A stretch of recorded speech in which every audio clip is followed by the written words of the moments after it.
Hello, good afternoon. আবার চলে আসলাম আজকের আমার লাঞ্চ মেনু নিয়ে। তো চলো দেখাই তোমাদেরকে আজকে আমার লাঞ্চ মেনুতে কী আছে। এই দেখো, এই যে ধনেপাতা বাটা, ইয়ে এটার মধ্যে কাঁচা তেল দিয়ে গরম গরম ভাতে খাওয়া হবে।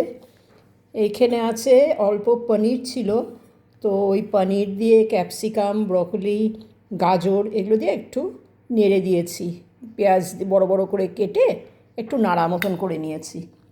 এই যে, আর আছে এই দেখো বেগুন ভর্তা।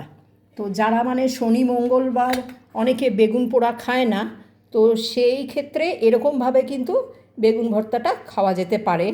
এইটা পুরোপুরি তেলের মধ্যে নেড়ে দেওয়া, এই পেঁয়াজ, রসুন, টমেটো কুচি সব ভালো করে সাঁতলে নিয়ে বেগুনগুলো ছেড়ে দিলাম, তারপরে নুন মিষ্টি দিয়ে একদম ভালো করে ম্যাশ করে দিতে হবে।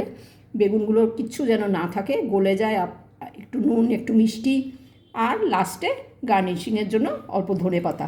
এটা খেতে কিন্তু ভীষণ ভালো লাগে।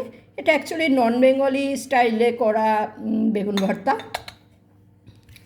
আর আছে খয়রা মাছ। এই যে খয়রা মাছ সর্ষে দিয়ে করা, এটাও খুবই টেস্ট হয়, খুবই কাটা মাছটায়। যারা কাটা খেতে পারো না তাদের জন্য খুবই কষ্টের এই মাছটা খাওয়াটা। তো এটা কিন্তু ভাজা, কড়কড়ে ভাজা খেতেও খুবই ভালো লাগে। আর আমার টক দই আছে, কমলা লেবু। তো এই হলো আমার আজকে লাঞ্চ মেনু, যেটা নাকি পুরোটাই তোমাদের সাথে শেয়ার করে দিলাম।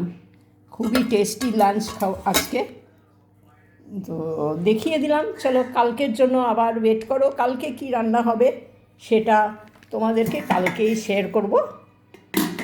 চলো, বাই বাই।